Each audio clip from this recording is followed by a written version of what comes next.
An hour, 30 minutes left. So, Okay. Well, we live now, so um, I'm gonna go ahead and start. All right. So, peace to the family, everybody. What's going on with you? What's going on to the XJW community? Everyone. What I have going on here today is something that nobody has really done before. Like it is an American African and a actual African, so to say, from the continent. XJWs interviewing each other. So we're going to talk about a lot of stuff here. Um, First of all, I want to give a big shout out to all my subscribers, to everyone, and everything like that. So without further ado, Isaac, please introduce yourself to everybody. all right. My name is Isaac Balaji Uliyami. I live in Nigeria. I'm an ex-Jerry. Uh, I left the court roughly one year, 7 months. Yeah. Okay, and real quick though, for those of you watching or who choose to watch later on for future references, this is he's far away from me, okay, because I'm over here in Raleigh, North Carolina, so so please forgive any type of static or anything like that. What was it like? And I'm gonna ask this question again to you, okay, so that everybody can hear it. So, what was it like growing up as a JW in Africa? What was it like? Well, growing up as a JW here in Africa Yeah. is pretty tough. Yeah, compared to the Western world. Uh, I was born in. Uh, my mom and the family were witnesses. Though my dad's not a witness, he's late now.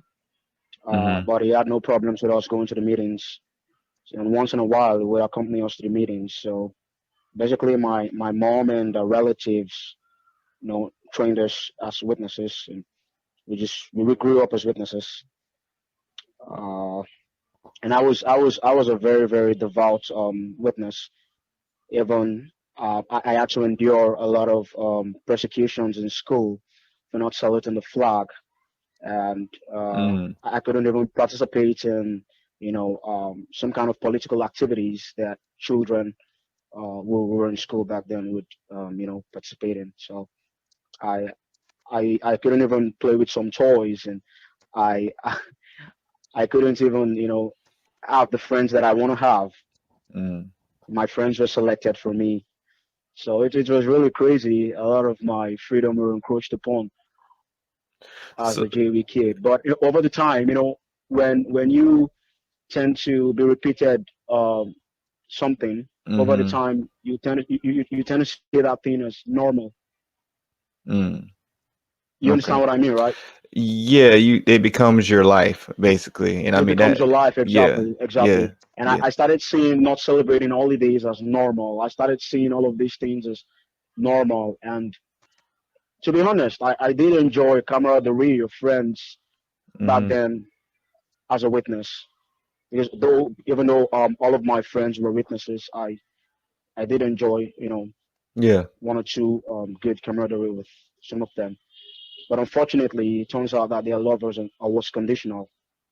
yeah, yeah. It comes Yeah, unconditional, after a while. And I mean, the thing is that that's just not real friendship because, yeah, I that's think not real of, friendship. Yeah, I think of us as XJWs now. It's like everybody has different things and beliefs they mhm, subscribe to. mhm, You know what I'm yeah, saying? But I mean, everybody's able yeah, to really, respect that, so to say, to some of yeah, us, so sure, to say, some sure, of us.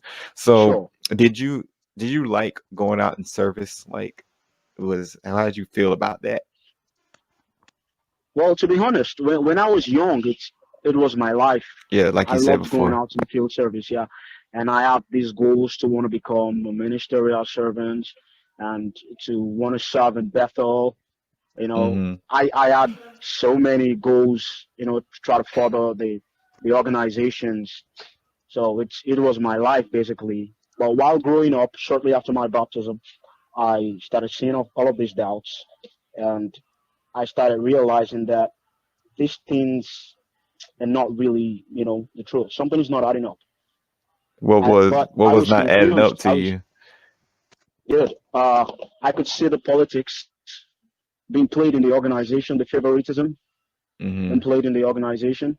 I could see the double standard of the organization, and also how they try to control everything about us, the eye control, the behavior control, the thoughts control, and all of that. I could see it. I just knew something is not adding up, but I was too scared to think outside the box. Mhm. And it got to a point that I started even doubting my own mind, and that's where gaslighting comes in. Yeah. I started doubting my own mind. I started doubting my own self, my own gods. I started doubting it, and I was afraid that my faith was weakening. And it got to a point I was even praying, begging Jehovah to give me more faith. It's Right. crazy, really. Right. Right. And I mean that is like you're going up against yourself in a sense. So Exactly, so exactly. so this brings me on to my next question. Your family, like what was life like when you were a JW with your family that are JWs? What was what I'm saying? What was that relationship like? Well, to be honest, I did enjoy a beautiful relationship with my family Mm-hmm. when I was a witness. My mom, my siblings, my relatives, my uncles, all of them. Uh, but when I left, because I left last year, very early last year, I think around the Mm-hmm. period of March or so, I left the So you've been out organization. for like a year, so to say. Yeah, Okay. a year and probably 6 or 7 months now. Yeah, I'm going So on it's, four yeah, 5 years. So wow, that's cool. That's yeah, cool. yeah. That's cool. Yeah. So I mean, Uh, oh, go ahead, go ahead. I had a beautiful relationship with my family. Mm-hmm. Not until I left. Uh, when I left initially, I was scared to tell them at first, but Mm-hmm. I couldn't lie to myself anymore. I had to just summon the courage to just tell them. And I could remember my mom was weeping. She was crying so hard, and it touched me, to be honest, Yeah. because I was like, if only she knew what I knew, then she wouldn't get this way. But I could understand. I understand. Mm-hmm. It's just the way they're programmed to Right. think and And I act. think that it's kind of Yeah. like it's a survival thing for them. Yeah. And I Yeah. mean, it's like they're looking at you like at any moment, and Hmm. they say you could be destroyed, but in a way, it's like this.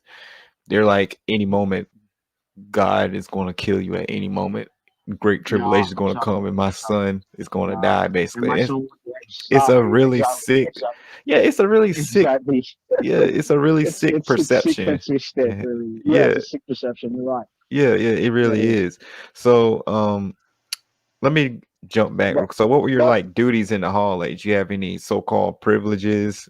What I'm saying, what would? yes, Yeah. Okay. yes. I was an attendant. Okay. Shortly after my baptism, I was an attendant. I had the privilege. We had to see it as a privilege back then of roving the mic. Yeah, I roved the Yeah. microphone for a while. Then I was also in charge of the sound department. Okay. Though not necessarily the overseer of the sound department, but I was an assistant on Okay. the sound. Yeah, and I also had the privilege to read the publications Mm-hmm. on the podium. That's Okay. the Watchtower summary, and the congregation book study. So You know, I was among the readers. this is mostly your last, but I'm gonna talk about that, give y'all how my situation was with that. And this is one of the things which caused me to like um I'm gonna say be a little disgruntled. Like we had a family that was in our hall and the kids were all homeschooled. So Mm, they were able to go out and service a little bit more. Before they merged our halls and just, reorganize everybody, I used to do all mm, that. What I'm saying? I used to read the publication and yeah. everything that, but they go by your field service average. So when they started doing that, like I was they mostly put me on in charge of the sound on that end. You know what I'm saying? Mm, Yeah. So I mean, yeah. I was looking at that pretty wild. Okay. No, we have to see it. We have to see it as something that's so big, something that we have to cherish with our lives. Hmm. It's all a brainwashing process. Yeah, yeah, yeah. That's the truth right there. So I'm gonna ask you this question once again. I asked you this before. Yeah, When go over ahead. here they use this point on us a lot. They said that the witnesses in Africa, they had to cross alligator infested waters to get to the convention. So trying to paint the picture for us. Like, I know you said earlier that there are different brothers that live in rural areas, so-called rural areas, but I'm gonna ask you, did you ever have to cross alligator infested waters to get to your Hell convention? no. Hell no. Hell no. Hell no. Hell so no. so if you had to, Hell no. would you? Even though, no, if I had to, I might, to be Back honest, then? I might. Back I'm gonna be then? honest with you, brother. I might, but Back then. no, no, I never had to. I lived in the mainland. Okay. Like I said, a lot of us live in a city, so though the convention is not really closer to us, so we had to, travel distance to just Hmm. to visit the convention. How So what far? the brothers would do they would arrange a congregation bus. So Hmm. each and every publishers would contribute towards the paying of the bus. You'd have to pay the Okay. driver, yeah, Yeah, to they take did us that. to the They conventions. And those that could not afford going with hmm. the bus, they had to merge themselves with some brothers who owned private cars to take them to the convention. Mm. Yeah, Yeah, they did that up here too. They have like a little bus group of people that couldn't, that couldn't make it to the I see. conventions and everything. The most we had to drive was like I'm gonna say 100 miles, you know. But I mean, still, Yeah. like it kind of like put a wedge in a person's Hmm. financial pocket, so to say, because there are True. times when we didn't True. even have True. enough money to even like, we didn't have enough Love money. it. Sometimes, after the towers fell, I think that's when my dad, we he wasn't it, the housing market went down, and so then that's when we started really struggling. Well, we still had to make our conventions and everything like that. So I'm just saying this, you know to show how much of a I'm gonna say financial dampening in place, because everyone's not really ready to travel, Yeah. but they make it Yeah. True. mandatory for you True. to travel. Mandatory. Yeah, that's true. Yeah, And that's what. sometimes they'll be like, you have to quit your job if it's not giving you enough time to attend the meetings and all of that. Hmm. And it's really crazy because some brothers are surviving through that. Yeah, So if they have to quit their job because they feel they're doing the right thing for Jehovah, how will they survive? got you. Yeah. You get it. Yeah. Oh Is yeah. there is there is there an alternative for these brothers? Did the organization provide an alternative for these brothers after quitting their job Yeah, they're not going to that you're they're not going probably to get no surviving on? yeah, you're not going to get no type of financial help. You That's know what the I'm saying? that's the thing. Yeah. That's the thing. Yeah, and that's the part that's just really wild. They told one of my Yeah, friends that he was a truck driver like myself, and they asked him, could he needs to quit his job, because I guess because he wasn't making the meetings and everything. And this was how he was supporting his family, you hmm, know what I'm saying? You know, yeah. find another place of employment. I'm making 60K a year, and you're asking me to quit my job to make To quit my 32. job. Yeah, Yeah, to go be a yeah. manager of FC, and to be so I can pioneer. Basically, I mean, what kind of sense is that? Yeah, really, I find it ludicrous. Really, I Yeah, find it really ludicrous. yeah, yeah.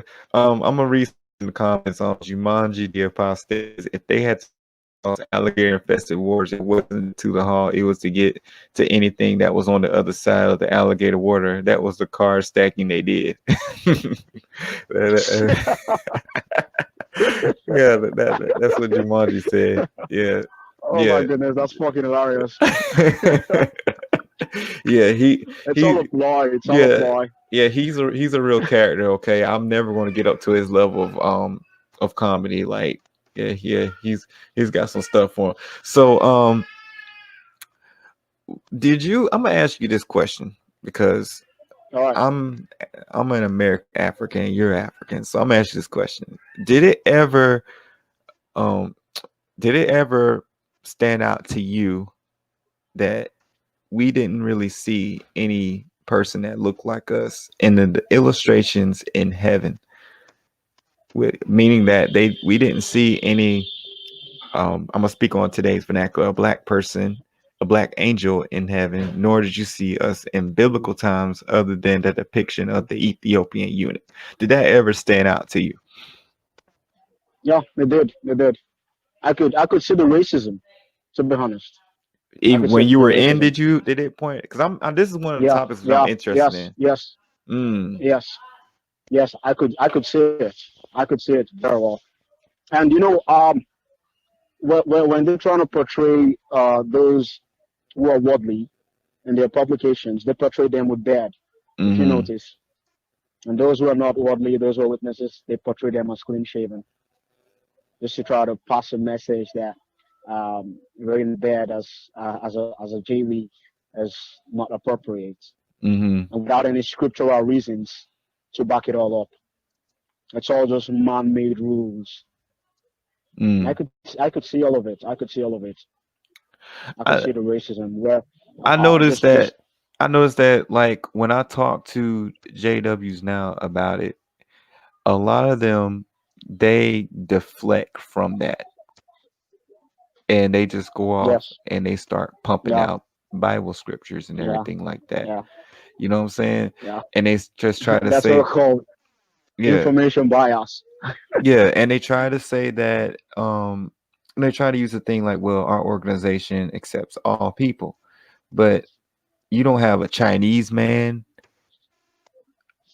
near Jehovah in the illustrations. You don't have a Hmm. Hmm. you don't have a Hispanic man, no one that's Hispanic man, Hispanic. yeah, You don't have a sure, Puerto Rican. sure.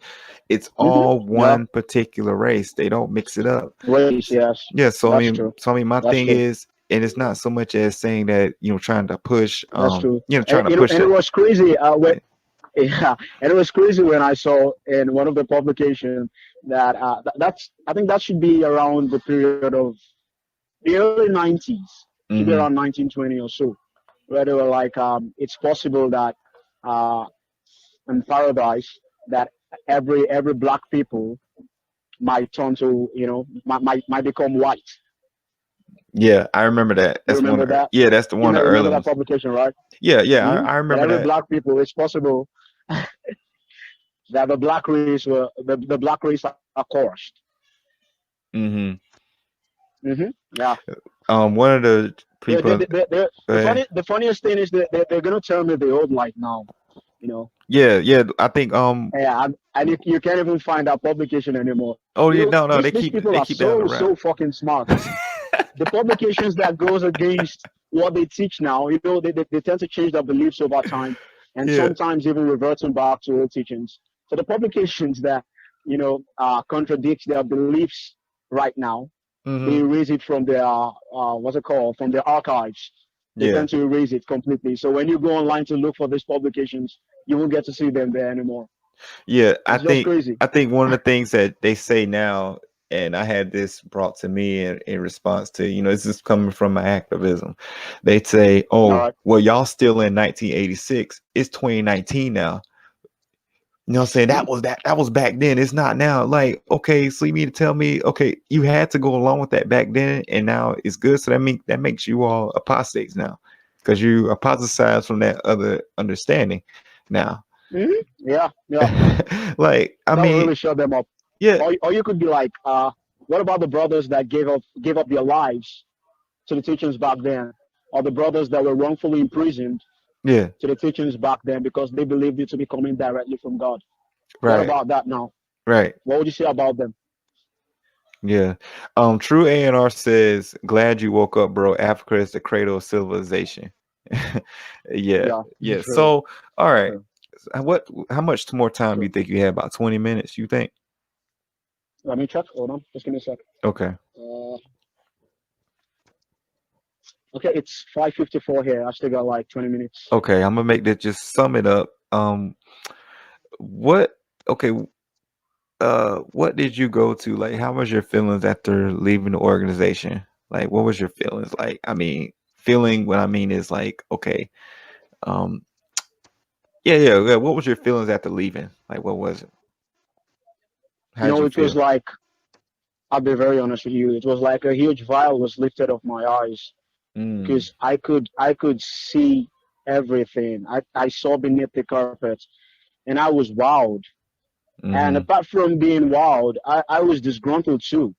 I was Gotcha. very, very disgruntled, because that feeling when you realize that all of your life you've been lied to, and you gave your life to that same organization, believing everything you were told is the truth. Mhm. Yeah, Yeah. left me very, very apoplectic about the situation. Really, yeah, I Yeah. was I was pissed. Yeah, I was me pissed. and you, honestly, we our lives like the way our feelings like really kind of coincide with each other. Cause like Hmm? with me, but you said that you didn't get this fellowship, you just left, right? Yeah, yeah, I Okay, left. you just left. The funniest thing is I was doing fine. Mm-hmm. I was doing fine even before my research. I was doing fine. I was under the privileges. In fact, I was trying to reach out to become a ministerial servant. To be honest, I was Mm, working towards that. But at a point, I had to put an halt to my spiritual progress just to be mm-hmm. sure that I know what I'm doing. I had already come across I had already come across these materials to make my research. Mm-hmm. So those times I was making my research, I'd already put a halt to my spiritual progress. So I stopped going to the field service for a while. I was very, very regular. Even at the meetings, I was quite irregular. So it was Mm-hmm. like my spirituality declined because I Mm-hmm. wanted to be sure. I wanted to be sure that I'm doing the right thing. So I was one foot in and one foot out I until I got get you. the old informations that I'm looking for before I would make my decisions. Right. And So when you this mean research took me for. spirituality, I ain't mean to cut you off, but when you mean spirituality, if we got to find another term for that, because to me, I just don't think that's just like real spirituality. Because Yeah, of spirituality, course, of that course, yeah, of yeah, course. I'm just but I'm just you know, trying to use their terms. yeah, I'm it just is trying to use their hard terms. though. Like it really is. Like it's really tough to try to like change our vocabulary because I myself even have that issue when Yeah. we think about spirituality, we think of work. Hmm. That's the crazy thing about Yeah. it. True. That language True. is just True. in us. You know what I'm saying? So I Yeah. mean, True. True. so like, did it scare you when your so-called spirituality started declining, so to say, when it comes to JW terms? Yeah. It did. To be honest, it scared me for a bit. It Mm-hmm. scared me for a bit. Look, in retrospect, when looking at the informations that I had, I Mm-hmm. I realized that it's all a ploy. It's all a tactic. We call it loaded language and cliches. It's something called to use a lot. Mm. Yeah, they use these languages that an average person would not understand unless you're in the cult. Mm. Like for example, regular pioneering, Mm-hmm. auxiliary pioneering, Yeah, like and I all of mean, these yeah, terms that is not really understood by an average person, but to us yeah, it meant something. So I it does. realized that Yeah, it's just to make them feel kind of special and mhm. important, to make them feel like they're the chosen one. Right. And I mean, my thing is this though, like, some of those terms should stand right out to you. Okay, if a person Google is one of the best things, even though Watchtower hates Google. But anyway, Yeah, if and you that was Google an eye opener for me. right, if you Google Is Jehovah's Witnesses and then you look on Wikipedia, now some people say Wikipedia has lied, but Wikipedia is on the same level as Encyclopedia Britannica. If you search Joe's Witness on Wikipedia through Google and you actually read a definition, it calls it a publishing company. Well, what do they tell you have to hmm become? You have to get a baptized publisher. You're part of a hmm publishing company. So I mean, yeah, yeah, everything is right there. Everything is right yeah, there. yeah. It's just right there. Yeah, Yeah, the that information is just right there for those who are open-minded, those who are not conservative to the truth, for them to go figure it out themselves. right. Yeah. So Uh, real quick, because I know we don't have a lot of time. So I mean, like, I know that from my time of conversing with you, and I'm very thankful to have met someone because you seem to speak with a lot of intellect, so to say. What did you like go to like afterwards? You know what I'm saying? Like real quick, just talk about your transition to the way that you are now, because now according from what I see it as like, yo, once you go to that, it's not really so much as going back to anything else. You're more like, Sure, sure, yeah, yeah. So go sure. ahead and talk about that real quick. All right. When I left the cult, I decided to be spiritual and not religious because I had lost faith in religion, but I still believed in God. I I remember. still believe. Yeah. So I remember I was just doing my Bible reading all by myself. I Mm-hmm. never, went to any church or anything until a friend discussed with me that I should just, give a church a try and just see how it goes. If I like it, fine. If I don't like it, and after much pressure, I decided to yield in and okay, let me just give it a try. And Mm-hmm. I went there, but it was cool. It was quite different from the witnesses. At least I got my freedom and all of that. But Yeah. you know, I had become a critical thinker, and I Mm-hmm. could not allow myself to be mind controlled again and indoctrinated. So Mm-hmm. I realized that I still had issues with their doctrines. Mm. So I decided to do my own research by myself, especially with the issue of Titan and the issue of miracles and speaking in tongues and all of that. I realized that it's just it doesn't make sense. Mm-hmm. So I decided to do my research, and I realized that they're doing it quite differently from what the Bible says they should be doing it. That was then when I was still a Christian then. You know, Mm. shortly after I left the church, and I decided I'm not gonna be a I'm not gonna go to any church anymore. I'm not gonna be religious again. So I completely lost faith in religion, and I became a beast for a while, Mm-hmm. and I was still doing my research. So it got to a point that I started questioning the Bible itself. Mm-hmm. One thing about someone waking up, when you realize that you've been lied to all your life, you want to try to uncover other hidden fallacies that you might not know about. So it Mm-hmm. led me to start questioning, you know, my the Bible and even the existence of God. Mm. And I did a lot of research. I went online, I looked through, I watched a lot of videos on YouTube. I even checked my Bible, and I realized that there are loads of discrepancies even in the Bible. Mm-hmm. Yeah, and that was an eye opener for me, brother. Yeah. I was pissed, and I got to a conclusion that the Bible is not even inspired. Yeah, that And I was realized that yeah.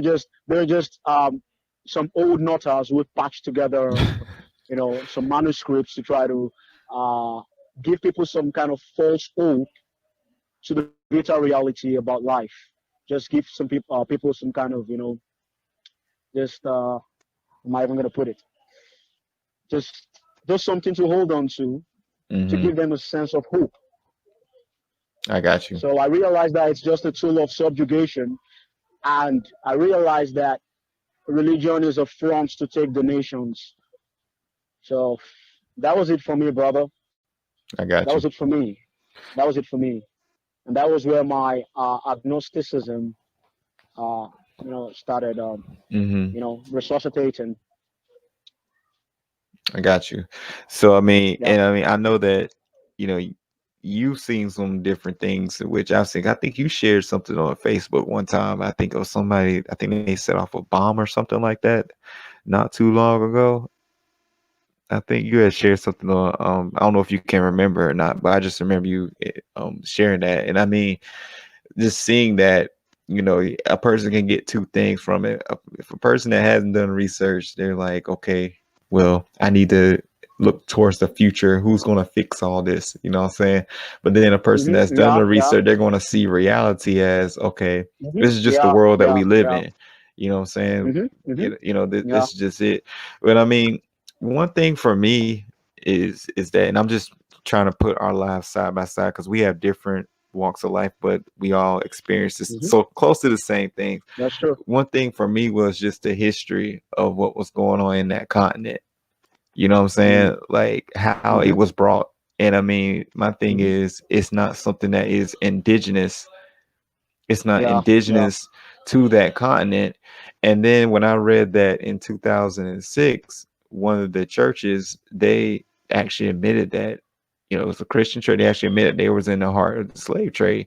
And then when you actually look up what the Portuguese, mm, what they did, and they came there, they came to Africa for two things: to settle and to bring forth their religion, bring forth Christianity. That's what they came. Christianity. Yeah, Yeah. yeah, And then yeah. the fact of the matter is that they had my ancestors, had a church, and that the last place you would go to in Ghana before they sent you off, they had that church there, Mm, right? And then right mm-hmm, below that church were the mm-hmm, slaves that they would keep. mm, So mm, they were sitting there worshiping their God, and then that's when while that was going on, and then still doing all these monstrosities. Now, some people say, well, mm, they wasn't serving the right God. But if you was mm. living there back that in that time, there wasn't no Jehovah back then because the letter J Yes, wasn't yes, invented back that's then. true. There wasn't That's no true. yeah, yeah, there wasn't no It's all Jehovah. invented. Yeah, yeah, it was, Jehovah's Witnesses weren't back then. Okay? Yes, Jehovah's Witnesses yes. were not no one knew of Jehovah's Witnesses back then. So I mean, Mm-hmm, just given the fact that how, you know, it came into the continent, and then the fact matters that like you had various papals that were passed to whereas no one couldn't practice their mm, their ancestors' religion. What I mean is the people living back then, they couldn't mm, practice mm. their They couldn't ancestors. practice. Yeah, Yeah, yeah. and So go ahead. I even saw some information that the Romans would brutally persecute people who would not agree to the Roman Catholic teachings. Right. Right. But I Yeah, mean, everyone wants to highlight, and I mean, this is not to speak bad about anyone else's belief. I'm just talking about no, I history. understand. I Yeah, understand. I'm just I know. saying it's I for the know. chat. But I mean, my thing is, everyone wants to highlight the fact that they were persecuted, but they never want to talk about Hmm.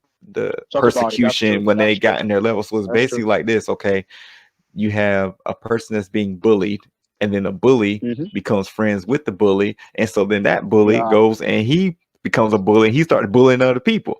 So I Hmm. mean, that's how it Hmm. kind of is. You know what I'm saying? So I mean, Hmm. it's just like when you do research and you actually start to uncover these truths, uncover history, it becomes very offensive to people who have not yet Mm. searched Who have not yet. that. Exactly. Exactly. Yeah, Exactly. yeah. Because So, it's a general perception. mm-hmm, It's just like something that could not be curbed, and it's spread like a wildfire, like an inferno. So it's pretty difficult for you to try to put it out yeah. completely. It's yeah. It's more like a needle in a haystack. Let me just put it that way. Right. So Except so a few so people. I'm all about solutions now. All How is right, your man. life now? I mean, like, do you have more friends? Did you rebuild your social structure? That's gonna be my last question. I know Brother. you got to catch that game out. How's it? Yeah, no problem. Yeah, I'll be very, very honest with you. I've never been happier in my entire life. Say that Freedom is again. Say fucking that one more priceless. time. I wish I had my explosion. I've never been happier in my entire life, brother. I know what I'm saying. For the first time in my life, I found real unconditional love among the XJV community, brother. I know what I'm saying. Hmm. Hmm. What would you say for Freedom is anyone? fucking priceless.